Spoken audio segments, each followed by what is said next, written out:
Arthur.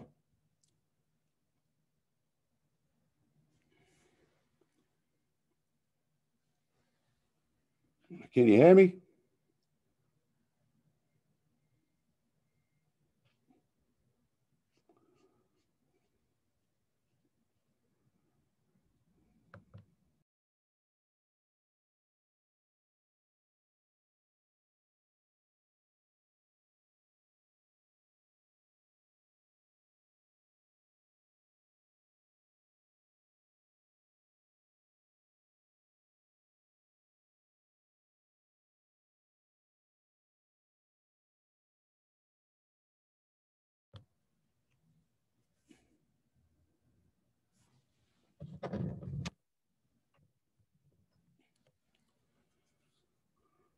Can you hear me now?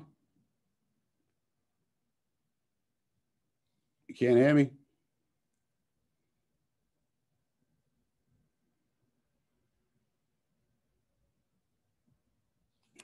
Hold on a minute.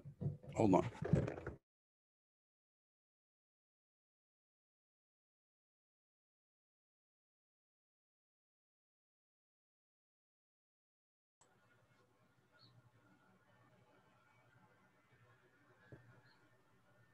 Can you hear me now? I can't hear you.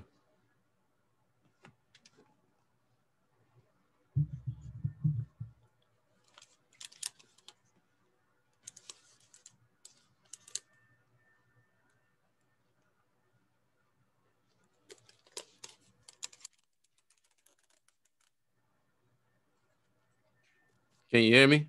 Yeah, I hear you. Yeah. You sound low. I sound low. You're not hearing me well? Your audio sound low.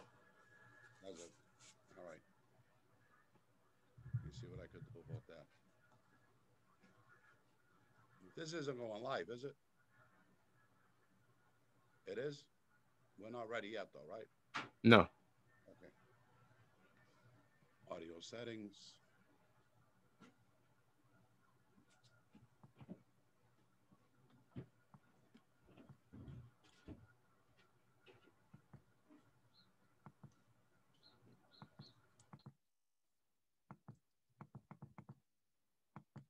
Hello?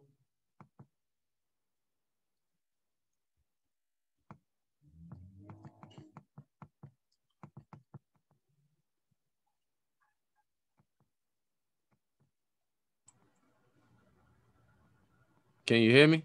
I hear you now. You hear me? Okay. Is that better? That's a lot better. All right, great. All right. How you doing? Good, good. How you doing, brother? I'm doing great and it's getting better each and every single day. Praise God. Praise God. Now, your last name is Luisi. Luisi, yeah. All righty. All right. I love the background. Where you calling in from? Boston.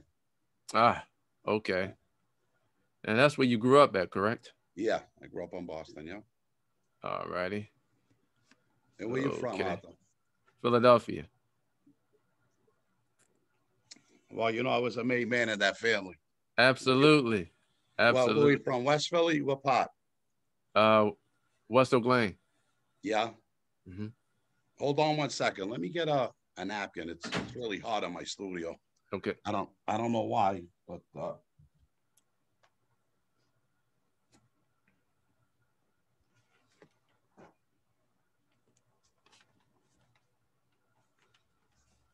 whole building's on like one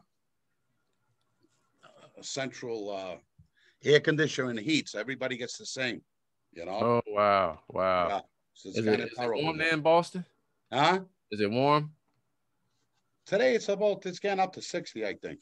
Okay. 50s and 60s, you know? All righty. Yeah, it's the same weather here in Philadelphia. Well, you know, when I used to come down, it was always a little, there we go. I just wanted to expand that. It was always a little warmer down there, I noticed, you know? How do I look on that thing? I look all right? Oh, you look good. Keep talking. You hear me now? You don't hear me no more?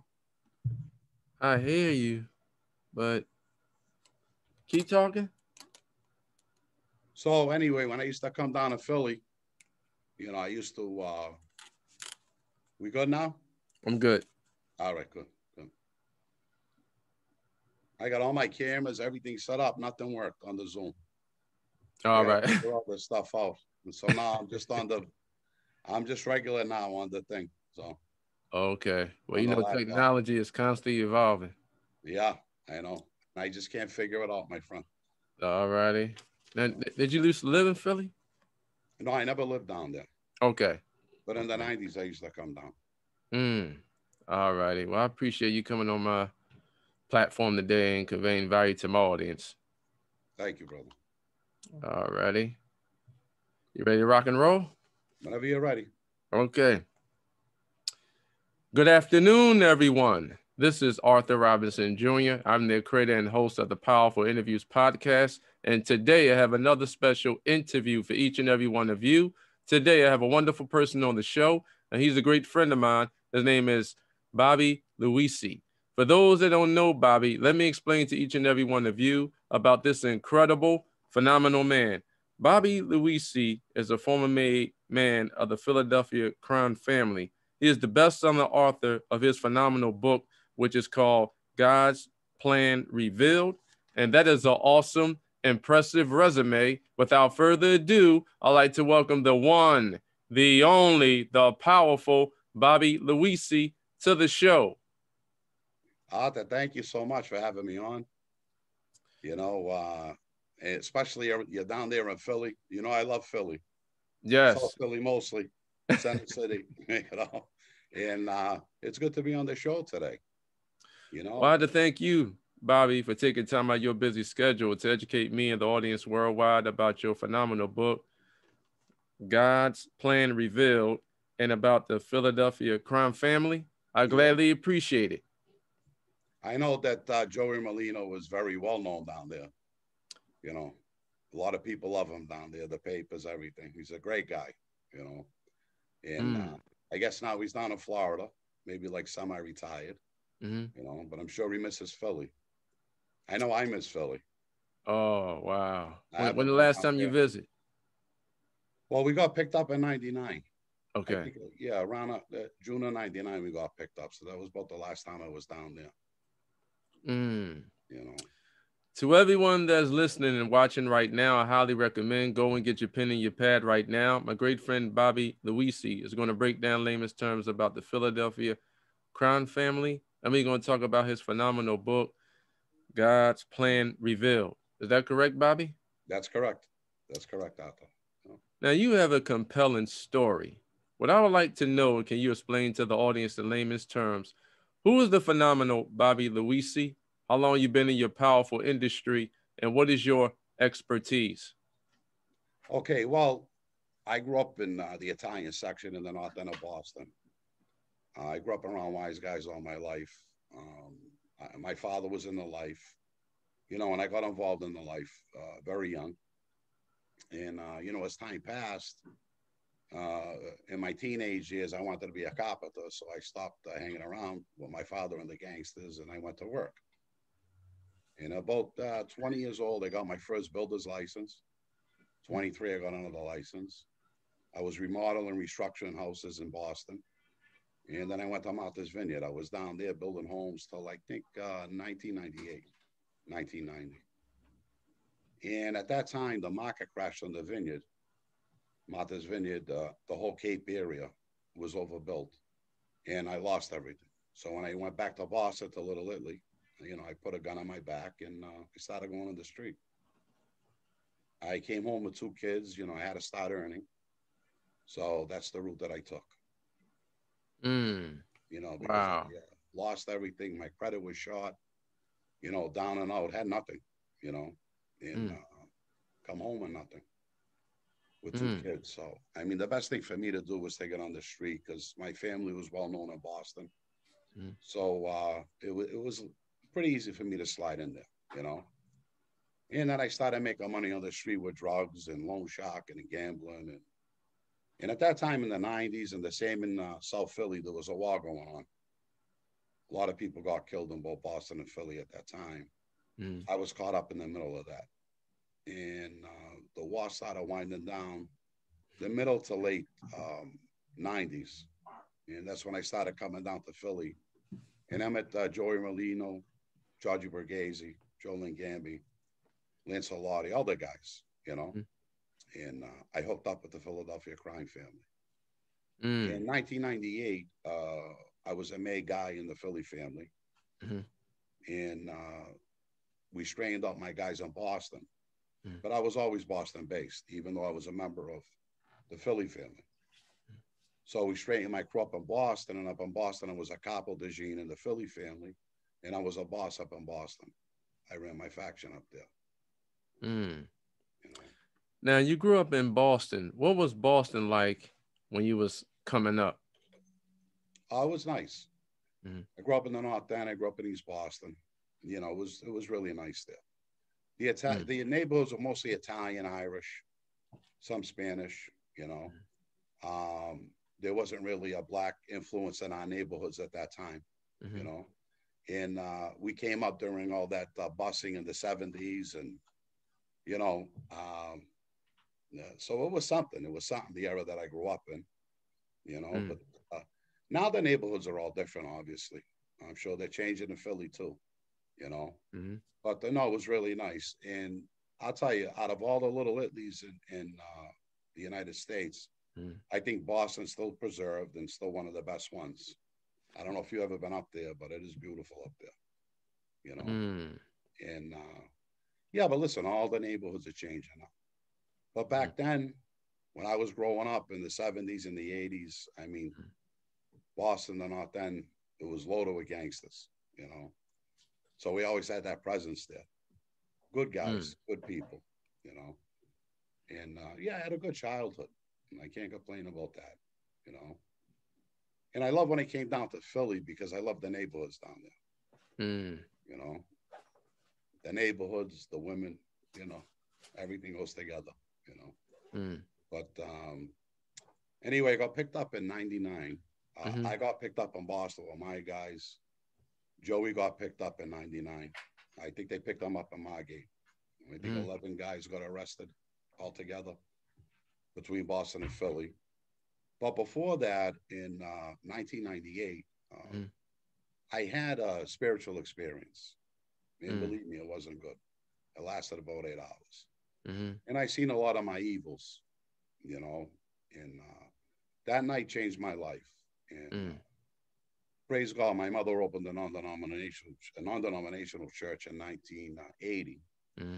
So when this was going on, I called the pastor, my mother, everybody came over, and we did prayer. We, you know, prayed over the house, and I took the host. And from that point on, I started seeking God. That was about 15 months before I got arrested. So I was out on the street struggling with the mob, with my new convictions, you know.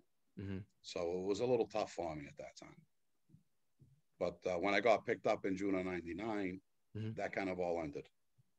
You know, I gave my life more over to God at that point. You know, up to that point, I was going to church and praying and do what I had to do.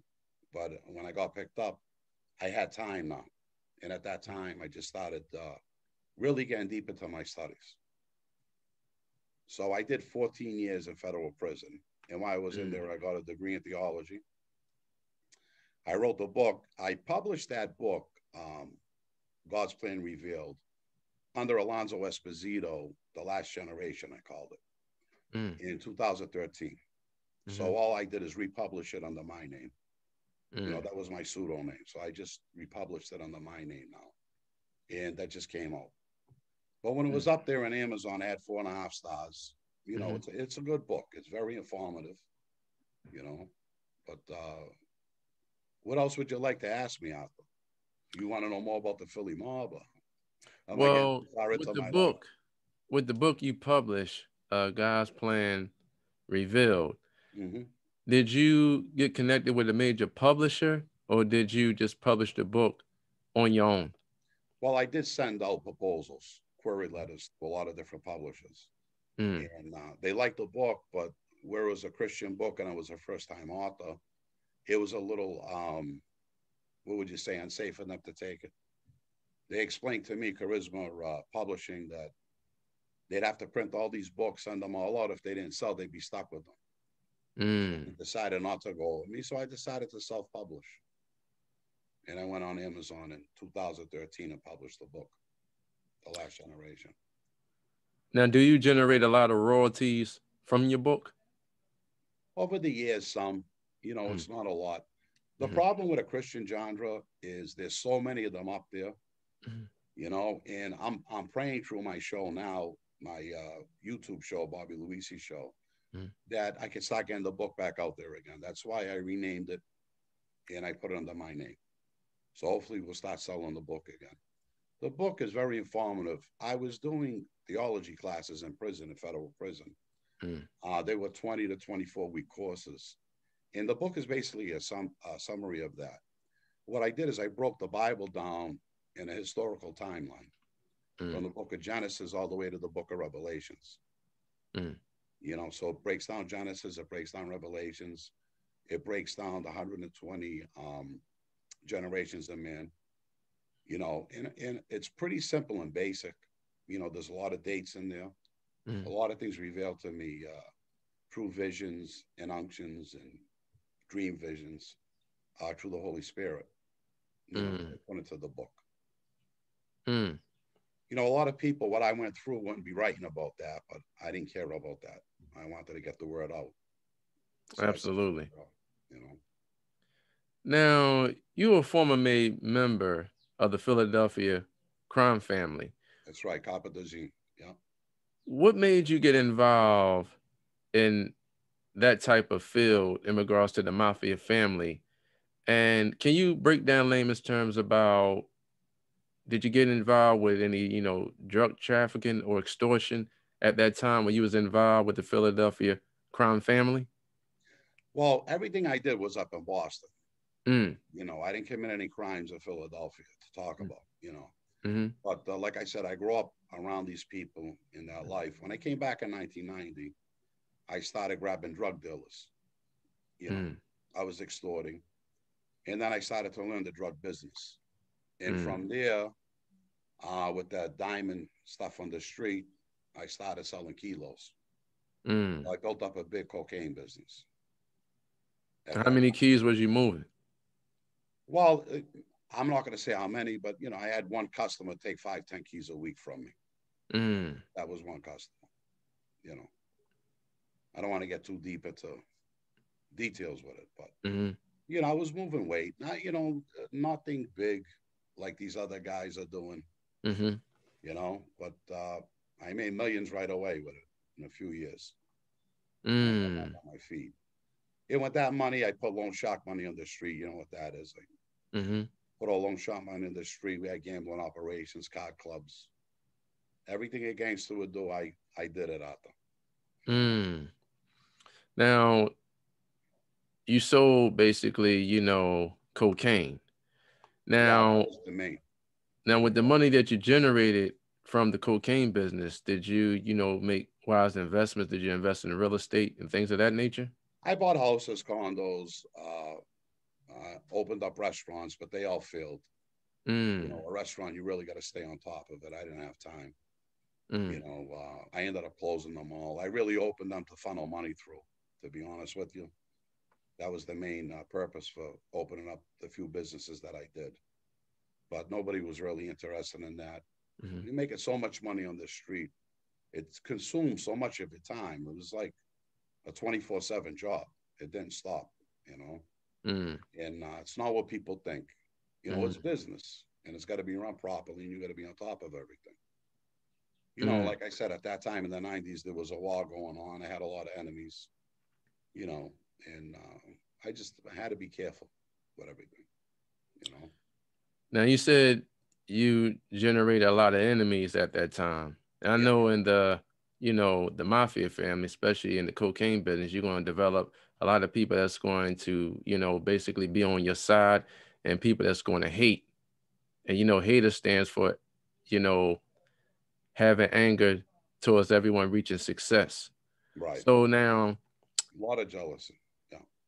You said earlier you did 14 years in the Fed prison system. Right. Did you experience a lot of rats that was in, your mafia family? And what do you consider a rat to be? Well, any informant that tells anything outside of the family, Mm, I mean, they had a hard time in Boston against me, but a cop in Philadelphia, Ron Previty, wore a wire on me and had me sitting with a federal agent. mm, That's how they got me because I was mm, very cushioned, but they found a way to pull me out and pull me into it. I mm, ended up getting into that conspiracy with that. So, and not only that, but there were a lot of murders in Boston, and a lot of people flipped up here, mm, and a lot of people flipped on me. So, the only opportunity I had to actually get out of prison again was mm, to talk with the government. I was like a pincushion up there. Every time someone got pinched, get Bobby, get Bobby. I got tired of it. Guys that were loyal, we murdered together, we sold drugs, we did everything together. We're mm, flipping them, you mm, know. So I reversed it and I flipped on them. mm. You know? Now, in the mafia family, when rats, reveal outside information outside the family, Yeah. from your own experience, have you ever experienced anyone getting exterminated from ratting on the Philadelphia crime family? Well, like I said, what they did down there and I did in Boston was separate, really. Mm-hmm. And I didn't experience it at that time when I was down there with them. But in Boston, there was a lot of, there was quite a few guys that were suspect that got killed Mm-hmm. in the 80s and the 90s. Mm-hmm. The guys that I knew when I was still on the street that flipped on me, Mm-hmm. I didn't go after them. I was too Mm. smart for that. Wow. Well, it depends on what a man knows. Mm. If they knew about my drug operation, I would just change everything. You know. Mm. Now we murdered a lot of people in Boston. I'm not saying that, but Mm-hmm. you got to be careful when you start getting involved with these feds and when these guys are involved with them. It's not like Mm. before, you know. Mm-hmm. You know, once they're talking. That's it, you know. Mm. And none you could do. Wow. Yeah. Bobby, can you explain to the audience in layman's terms what is the best advice that you have ever received in the mafia family? The best advice? Yes. Well, I was taught old Mm. school of observation, always to sit back, never speak, and learn before you speak. Mm. And that's in every facet of life. Mm-hmm. A lot of people are big moats they run in, they want to have something to say. Mm-hmm. Don't speak if you don't know what you're talking about. Mm. That was one of the great lessons they taught. And of course, a lot of it was psychological lessons, Mm. how to treat people, how to manipulate people. Mm-hmm. It's not good things that came out of there after. Mm. But it made me into the man that I am today. Praise God for everything that I went through. But my advice is to stay away from street advice. To be Mm. honest with you, I'm sure there's some great old timers in your neighborhood that have been through the life, Mm-hmm. you know, and are trying to help these kids out there. Absolutely. And the best thing they can tell them is stay off the street and go to school. Mm. You know, Absolutely. Because prison is big business. it's big business for this country, big business. It's all Mm. money, my friend. And when you're in there, you're Absolutely. just a number. That's all you are, just a number. You know. Mm. So, Now, back in 1990, I heard you was involved in a big art heist that was worth $500 million. Is that true? And can you expand on that experience? okay, I'll explain that to you. There was a guy around me, Bobby Garante, Mm, good old man, bad guy. You know, in all his life, he bank robberies, thieves, whatever he did in his life. I don't want to get too deep into it, but he was a bad person. mm, But go with me. He was going to be my underboss, Bobby. mm, I hooked up with him. The robbery happened in 1990. I hooked mm, up with him about 93. During the course of our time together, we were going to New York or Philadelphia, mm, and was sitting on a couch in my safe house in Waltham. And Miles Connor comes on the TV. He was a big art thief from Boston. Mm. And, Bobby Garante, who I called Unc, turned to me and said to me, I know where the artwork is. I said, you know where the artwork is? He says, yeah, it's buried under a slab in Florida, in a house. Mm. And I told him, I said, Unc, I don't know how to move that stuff. I don't know what I could do with it. And I kind of dropped the subject with him at that point. And that was a mistake on my behalf, See, a lesson I learned on the street, Arthur, is that if you don't need to know about something, if you're not in that, mind your business with it. If I send somebody to do something, I just want to know what's done. I don't know who he took, what happened. I don't want to know. I just want to know the errand was done. You know what I'm saying? Absolutely. So in my life, there's a lot of things that I heard that I just passed it off. Didn't want to get involved with. Didn't want to know. Not my business. But at that time, if I knew what this was going to turn out to, because right before I got out, the feds came to me over this to talk about the artwork. And I talked with them about it because Bobby Garante passed away. So I felt free that I could talk about it. I wasn't ran on nobody. He was already dead. And, the little that I gave them, I guess, helped them a lot. And what kind of man was Bobby Galenti? What kind of personality did he have? He was a great guy to be around. He was funny. He was very dangerous. Very dangerous individual. So he was a hitman.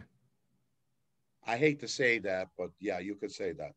Yeah, he was a hitman. Okay. Yeah. Now, I interviewed Michael Francis. Yes, good guy. He was a former mob boss of the Colombo crime family. Yes, he was. And then I interviewed Larry Mazza. Yeah, I never met Larry, but I see him going around a lot, Larry. Yeah. I was going to give him a call myself. Now, I know you say you never met Larry. Have you ever connected with Michael Francis? Actually, 2017, we did Comedy Central together. It was me, Mike, Frank DiMatteo, and we sat with the fake Donald Trump. And we did a little comedy skit. It came out great. So it was really, you got to watch it. I got to give you the information. Really funny. It's the President Show. It's on YouTube. The President Show, The Dawn. And you'll see all of us sitting there together. Wow. Yeah, they flew us up to Times Square. We shot it in New York. Yeah, good show. Oh, y'all shot it in the Big Apple. Big Apple, yeah. Now, Michael Francis and Larry Mazza, that'll be two phenomenal guests. They're going to actually come on your platform. I wish they would. Mike's a great guy. We text for Christmas and everything, but I haven't asked him yet. Okay. I just got my new studio and trying to get everything together first. Okay. Before I have these other people on. But I just was in New York last week. I did Vlad TV. I just did Vlad TV, and I did another show with Johnny A. Light. I'm sure you know who he is. Yes. Excuse me. So, yeah, I got some other stuff coming out soon. Now, back in the days when you was actually, flipping, kilos, did you have a lot of safe houses? Yes, I did. And did you protect your safe houses at that time? Yes, we did. Yeah. Wow. Well, you got to remember the war was going on, so we had safe houses for that. So I mean, every place we stashed the drugs or money, only one person would know where that was. The one that I trusted. Wow. Yeah. Now, did you deal with, bosses and underbosses in the Mafia family? Oh yeah, yeah. Yeah. Okay. All righty. Now, you cover a lot of ground in regards to being the former main man of the Philadelphia crime family. Now, can you elaborate on November the 6th, 1995 at the diner, which was the 99 restaurant? Can you elaborate about what took place at that time? Yeah, my father, my brother Roman, my cousin Anthony Sarro, and Sonny Pelosi got shot to death. Mm. My And who cousin, was Sonny Pelosi? he was an uncle. He Okay. was really a cousin, but we grew up with him. He was like an uncle to us. And my cousin Ricky Saro was shot, but he survived. Mm. Yeah. Mm. And that really was local neighborhood beef between family members. That wasn't really La Cosa Nostra when that happened. It's And when that happened took for place, about, was that a war turf taking place? well, Charlestown wasn't a war turf. Okay. That was a nice Irish neighborhood. All our friends were over there. Mm. I had a lot of Irish friends I did business with up there, Mm. And I used to frequent that 99 myself, that restaurant. And I Mm. would say my family and cousins probably go there once a week too. Because Charlestown is right next to the North End.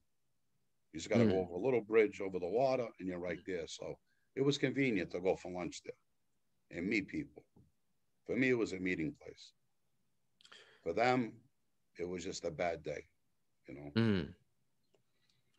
Now, being a part of the Philadelphia crime mafia family, if you had to do it all over again, what would you do differently? What would I do differently?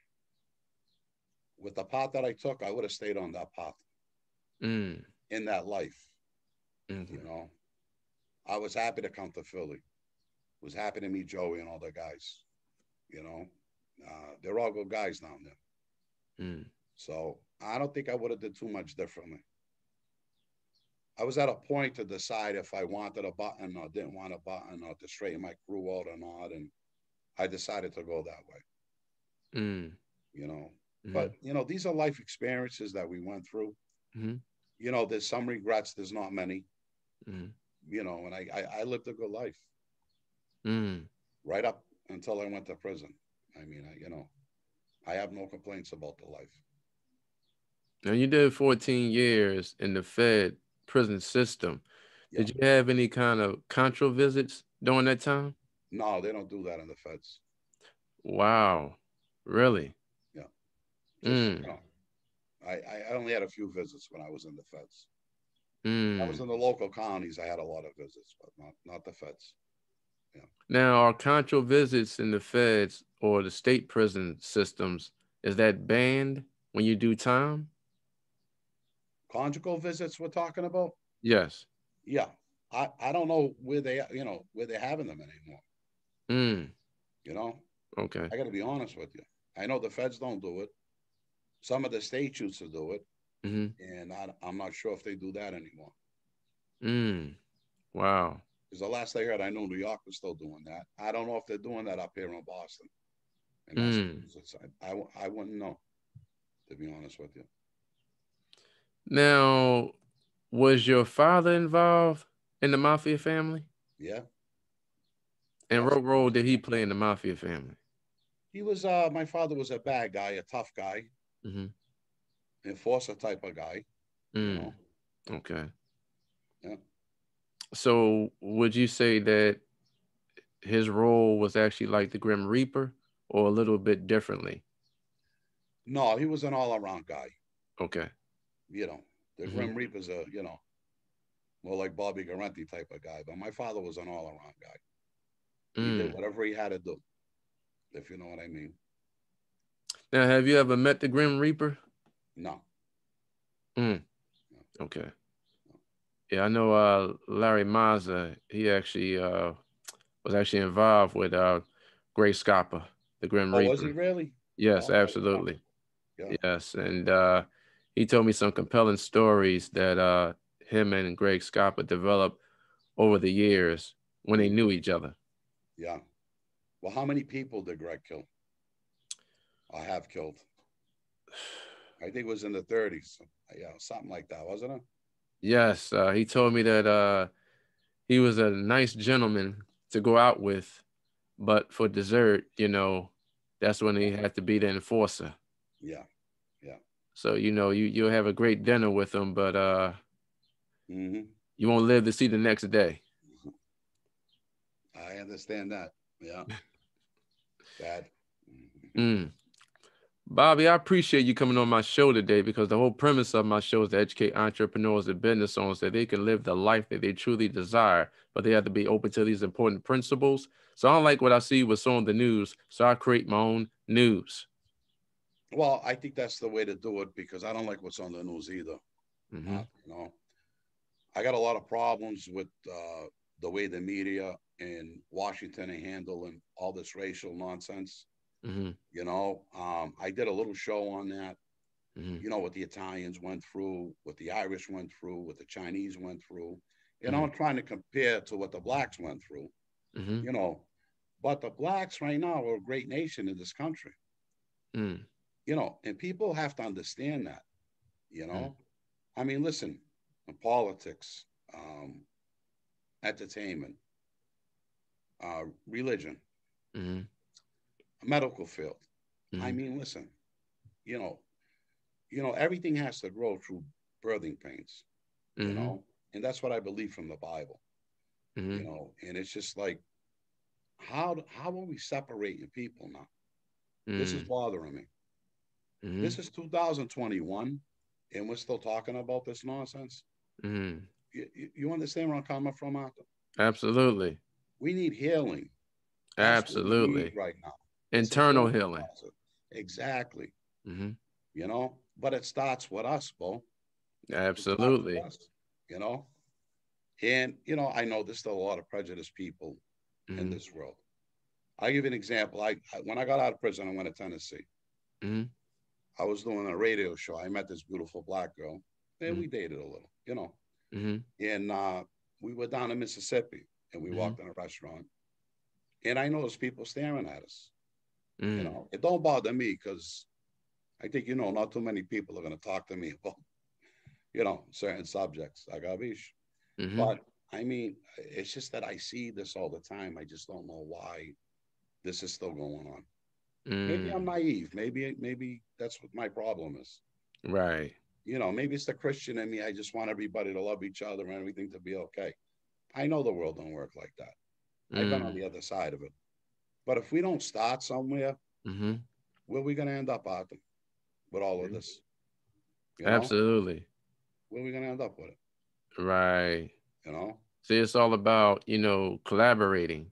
exactly. And I know that, African people, they helped build this nation with, they helped build, create mathematics, help build and create technology, but we don't get the credit for it. But And I know, see, I understand that, and I mm-hmm. do, and I understand that, Mm-hmm. you know. But the fact is that the black people are a great nation in this nation, you know, Absolutely. and that's not to stand up and be proud for. Like the Italians had a fight, Mm-hmm. you know, we had a Mm-hmm. fight. You know, I was watching a show. I don't know if you've seen it with Chris Rock. Oh my God, it's what's A the name of stand it? up. No, it's Fargo. He's got a TV show, Okay. and he's sitting on the bench with the Italian boss, Mm-hmm. and this is supposed to be in Kansas City. Mm-hmm. He's sitting on the bench with the Italian boss. Mm-hmm. And he says to him, I see the signs that are up there. Mm-hmm. No blacks and no Italians allowed. Mm. And that's how it used to be for us too. Wow. Yeah. I want you to watch that Fargo. It's a great show with Chris Rock. And Mm. what I'm saying, but people don't realize what all our cultures went through. Mm-hmm. But at this time in this stage, I really believe he's coming back soon, my friend. Mm. I really believe it's time for unity. So let's Yes. not go Yes. preaching like that on your show, but you know, that's where I stand with all of that. Yes, it's time for unity, and It is. we need unity in all our communities. There need to be a global, you know, stand up for Definitely. everybody to collaborate and empower all cultures. That's right. From Europeans to Italians to Mexicans, Arabs, Indians, Everybody. Africans. We Yeah, all need to come together and serve one purpose, that's right. because we all connected because, money is simply energy. Yeah, yeah. Bobby, let's have a conversation about money. Now, I know money is not value. Money is just a facilitator to do transactions. Can you explain to the audience, how would you define money? To me, money's just a tool. Mm. I don't have a love for money. Mm-hmm. You know, I think with money, you got to be very generous with it. Mm-hmm. You know, you got to help people with it. You know, the Bible says the love of money is the root of all evil. Well, money itself isn't evil. Mm-hmm. But if you pursue it in the wrong way and you lust for it, then it turns evil. But if you just think of money as a tool, you know, it gets the things that we want. It pays the rent, it pays the lights, pays the car, pays the insurance. That's all money should be good for. We shouldn't respect it in any other way than that. So would you say that money is a byproduct of the value that you uncover? Yeah. Mm. Yeah. I like that. All right. That was good, Arthur. That was good. Thank you. I appreciate you. Yeah. Bobby, I wrote down some powerful words, 10 being the highest and 1 being the lowest. So you can rate them in your own influential way. Are you ready? Yep. Accountability. I would say that's 8 or 9. Yeah. Perseverance. Perseverance, that should be 9. Family. Family, that should be on the top. Value. That's up there too. Money. Money, money's a 5 or a 6. Health. Health, that should be a 10. Yeah. Wealth. Wealth, that's a 5 or a 6. Building great relationships. That should be a 10. Forgiveness. That should be a 10. Integrity. That should be a 10. President Joe Biden. That's a 1. Former President Donald Trump. That's an 8. Capitalism. That's a 5. Socialism. That's a 1.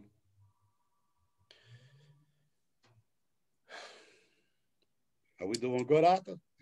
We're doing good. All right. Love. Love, that's a 10. Hate. Love conquers all things, my friend. Hate, that's a 1. Intellectual property. Intellectual property. I like that. That's an 8.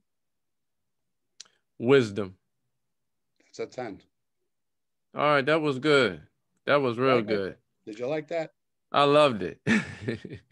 I want to explain the Trump thing, though. Okay. Why I feel like that. Mm-hmm. He did a lot of great things that we're starting to see unraveling right now. Mm-hmm. With the pipeline. The gas already went up $1 more a gallon. Mm-hmm. What he did on the borders. This country was built on immigrants. We were all immigrants at one time, our people. Mm-hmm. Whether it was 10 generations ago or 3 generations ago. Mm.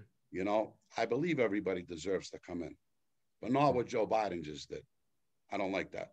Mm. He's disrupting a lot of things that were done, I think, well. And I think people are starting to see that.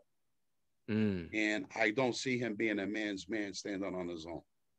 And that's my problem with him. I'd rather an American guy come in your face than what he's doing. Now, are you a Democrat or Republican, or are you an independent? I'm independent conservative. Mm. And how you think about liberals? Liberals, if they're too far left, my friend, we lost it somewhere, you know? Because there's conservative, you know, there's liberals that are on the conservative side, Democrats on the conservative side. I mean, most of my family are Democrats, you know, from the Boston area, you know? But it's like, politics is like anything else. I'm a non-denominational Christian. Mm. I don't follow religion. I'm an independent in my political views because I don't follow a party. If we were more like that and we follow Christ and we follow the right person, Gabish, everything would be a lot better. Everything would be a lot better. I believe that. You know? Absolutely. Yeah, people have to embrace one another instead of, you know, hate on one another. Hate on one another, using all these excuses for separation. It's not good. It's not good, you know? Bobby, let's have a dialogue about entrepreneurism. Now, the word entrepreneur means entreprendre, and it was a Latin word. It was invented in 15th century in France. And a gentleman by the name of John Baptist, he invented the word, and over 300 years later, that word still exists, which is entrepreneur. So entre means between, and ponder means to take. So it means to take lower productivity and increase it to higher productivity. Can you explain to the audience, how are you increasing your productivity in your life and in the lives of others? Well, there's two different ways to look at that. There's a business way to look at that, and then there's your actual life and how you want to live your life. You know, being an entrepreneur my whole life, whether it was in construction or a gangster on the street, or restaurants or whatever I did, you know, I was an entrepreneur and I always looked to better myself, and I had goals that you make, that you want to reach. You know, spiritual wise, to be an entrepreneur and to build and to gather is to read the word and to love and to cherish people. I don't know if I answered your question correctly, but you know, that's what I feel about that. Okay. Well, I would love to come on your platform with, you know, your show, and having Michael Francis and Larry Mazza. I think it would be a compelling show, and I think we can give a lot of tremendous value to the audience on a national, international scale. I believe that. I really believe that. I really do. You know. And where's your show? Is it syndicated, or where's it located at? No, it's on YouTube. The Bobby Luisi Show. Okay. It's on YouTube. And it's in Boston? Yeah, I'm out of Boston, yeah. Okay. Yeah, I'm out of Boston. All righty. Now, for the younger generation that's thinking about getting involved with drug activity, what advice would you give them in regards to staying away from the street life, even though they are eager to participate in the street life? What advice would you give them? Well, listen, here's the problem. With all our backgrounds in all our neighborhoods, we all come up basically the same out there. You know, either low income families or middle class.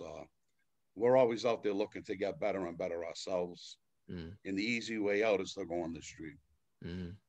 But the problem with that is the influence that you have on other people. You're selling drugs to people. We're actually hurting people. You know, I had a vision, and I saw Jesus, and it was weird. You know, I turned on the sink in the bathroom, and dead fish were coming out. And I flushed the toilet bowl, and dead fish were coming out of the toilet bowl. Now, this was at the peak of my cocaine business. And I felt Jesus was telling me that you're killing my followers. Think about that, you know? And, you know, when we're in that life and we're ruthless and we don't care for anybody, which I was there, and that's, you know, what basically my problem, I guess, at that time, that callous over my heart, I didn't care, you know? But once the enlightenment comes, then you realize what you do. It's our responsibility to let these young kids to know what they're getting into, what's going to end up happening, and what their future is going to turn into. Now they see it because they see their brothers, their cousins, their family members who got killed, who got arrested. You got to really be foolish today to get into that life. Even attempt that. You have to be foolish. Absolutely. Because this whole country and different cities and neighborhoods, they becoming a police state. They have cameras everywhere.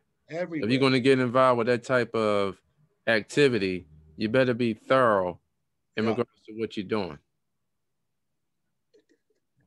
See, I'm sorry. I keep sipping the coffee. I'm really dry in here. That's all right. I apologize to the people. All right, growing up, let's go with our two cultures. In the 20s, the 30s, the 40s, the blacks were major gangsters, the Italians, the Irish. At that period, when everybody was coming up, we were looking for our wealth and our fame. Mm-hmm. It was a different time. It was a different era. Mm-hmm. We're dealing with alcohol, gambling, prostitutes. But now these kids are selling heroin on the street, Mm-hmm. fentanyl. They're killing people. Mm-hmm. How do you justify that? You know, when I got into the cocaine business, and I'm not trying to justify that either, Mm-hmm. but it was recreational. I Mm-hmm. never seen anybody smoke crack or free base or whatever they did with it. You Mm-hmm. know, I even did it a few times myself. I mean, I didn't think it was that bad. I didn't think marijuana was bad, but ultimately, it hurt a lot of people. Mm-hmm. It was killing people. Mm-hmm. You know, now these kids are coming up, and the craze is fentanyl and heroin. In Mm-hmm. December of 2019, I lost my oldest daughter to that. Mm-hmm. You know, so right now I'm an advocate against it. Um, How old was she? Danielle was 36 at the time. Mm.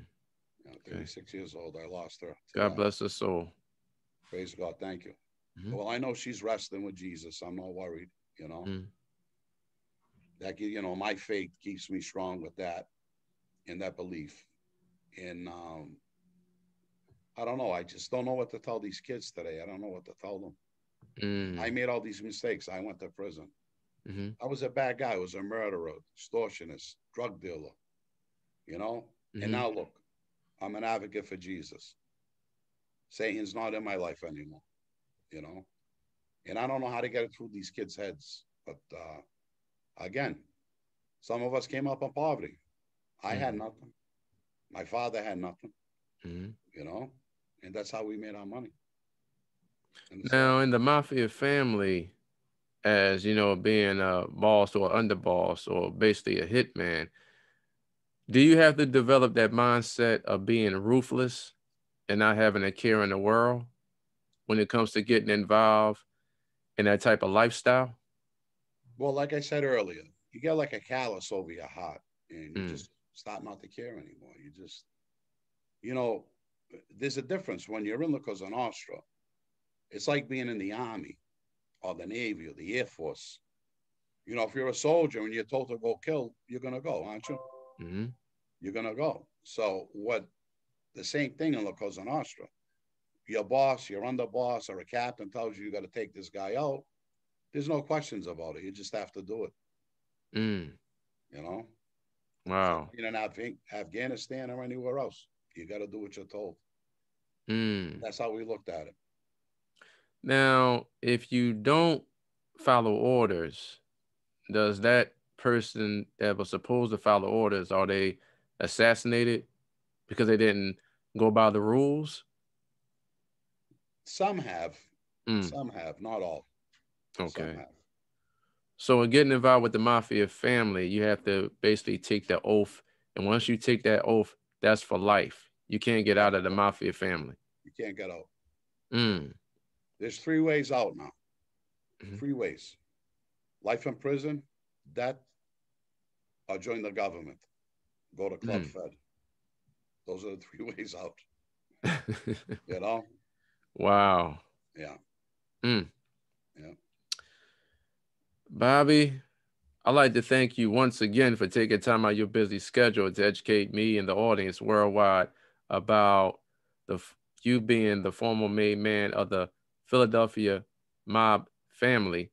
I Mm-hmm. gladly appreciate it. You are a gift from God. Thank you, brother. Thank you. And I love being on your show, Arthur. We're gonna do this again. Absolutely, You know? absolutely. And like I said earlier, I love to come on your platform and bring Michael Francis and Larry Miles on your show. I know the world will definitely love it. Yeah, yeah. They're good guys. Is Larry into Christ now, or what is? Yes, he is. Oh, that's awesome. That's good. Mm-hmm. Yes, he That's good. is. I mean, I've heard of him, but I haven't been following him. I know who Okay. he is. Believe me, All right. Yes, everybody knows who he absolutely. is, but I haven't been following him. You know, Mm. But I'm gonna start. Actually, I'm probably gonna reach out to him this week. Okay. You know, Yes, and mention me. He was I like, oh, will. Arthur's a good. He's a good guy. Yeah, I definitely will. No problem, my friend. All righty. All right. And this was definitely educational. And I love that God has gotten into you to basically tell your, fascinating story. Mhm. You can actually take your life story and actually turn it into a Netflix series. Have you ever think about doing that? Well, That's what there's Larry is doing. yeah, there's a little talk about that. Yeah, Okay. there's a little talk. Not that solid right now, just talk right now. All righty. Yeah. Do you have any last pearls of wisdom for the audience? Listen, all I could say is, instead of chasing those streets and those drug dealers and those murderers, start chasing Christ. Mm, You'll have a better life. Everything in life should be peace. mm, absolutely. I And you love chase. what Gandhi said. He said, be the change that you would like to see in the world. That's right. That's right. Mm. Hmm. Can you explain to the audience exactly where they could find you and your social media handles? All right. I'm on Facebook. I'm on Instagram. I'm on Twitter. Mm. And again, the show is the Bobby Luisi Show on YouTube. So just look up the Bobby Luisi Show, and you can start seeing my broadcast. Probably in the next month or so, I'm going to start doing a Christian broadcast also. I want Mm. to start teaching again. So, All right, let me know about that, and I'd love to promote it. yeah, definitely out. I will. Mm. Absolutely. Bobby, has been very compelling, and I appreciate you and everything that you're doing.